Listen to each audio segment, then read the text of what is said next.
In this video, we're going to take a look at the event value of spring Leprecats. In summary, I think this should be a low priority event for players of all spending levels. The raw emerald values are not great, which we'll get into in more detail, but also the types of rewards are not the most interesting either. You can see down towards the bottom of the screen, every task with the exception of the Get VIP task is going to pay out Leprecat dolls. Those dolls then open up into a larger list of rewards, which you can see here, but really the only good type of reward here is the skin stones, and you don't get too many of them. Glyphs and artifact resources are not bad, but people are generally a little bit ahead on those than they are other resource types like skin stones. And specifically with the artifact side of things, the coin payout is very, very light here. And coin is usually what people are going to be lacking, certainly at least if they have Valkyrie's favor. If they don't, it may be kind of a tie between coin and chaos core. But you're mostly getting the essence, metal, and scroll here, and that's what pretty much all levels of spending are going to be farthest ahead on. Then you get some gold and relatively low amount, outland coins, which are just changing into a smaller number of skin stones. Hero experience, which is a big part of the rewards, but is quickly an irrelevant resource, second probably only to star mana. Then you're getting a pretty good number of hero soul stones, which are best case kind of an okay reward type, but when you look at the possible heroes that you get out of these things, it's kind of a who's who of heroes that no one uses or cares about.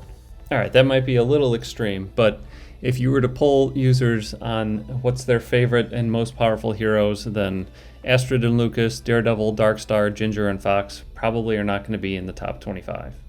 Alright, so keep those resource types in mind as we jump into the raw emerald values, which aren't really that high either. We do have a couple of reasonably good payouts at some of the very early milestones in a few of the tasks. You can see here spending energy is pretty rewarding for the first few paying milestones. 2,500 very high, 3,500 nice as well, but then it drops down to average or below average levels at raw emerald value. So really, I think 5,000 is probably the high end of what you'd want to concern yourself with. Outland Chest also has some nice payouts for the first few milestones, but nowhere near as strong as a lot of other events, and the higher milestones are barely worth anything more than opening them when there's no event running at all. You can see this one here at the end is under 10%. So here again, I think unless you're the very top tier of spender, there's no real reason to go above 50, and I wouldn't worry too much about really missing out on much of any of these. But I might go with 35, 50, somewhere in there. I'll jump down to heroic chests just long enough to say that these payouts are not amazing, and this is really not something that you ever want to spend on. I guess if they happen to run this event alongside one of those hero discount of the day where it's 60% off or something, and you're a new player and you're a big spender, then maybe think about it, but I don't know, even then I don't think you should be doing it. Summoning spheres, hopefully you do have 90 on hand, so you can get this one completed without spending anything. If you don't have them, I wouldn't pay for them. Just try to keep 100 on hand at all times. And then if you've got VIP up to 7, then you get a nice little payout here.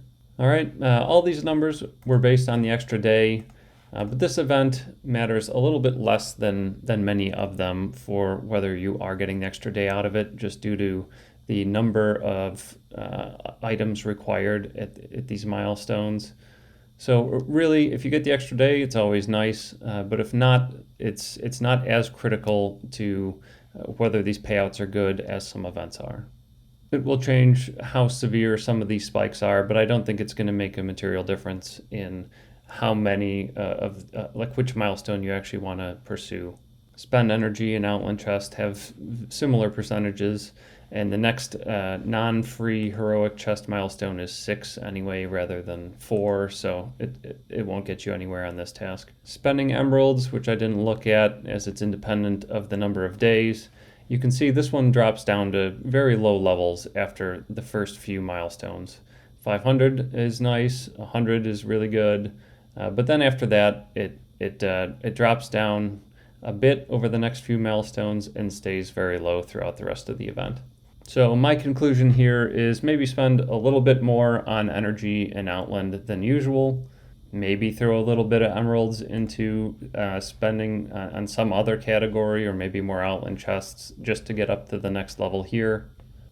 But 6,000 I think is on the very high end of what this event could possibly be worth to anything but the top percent or two of spenders.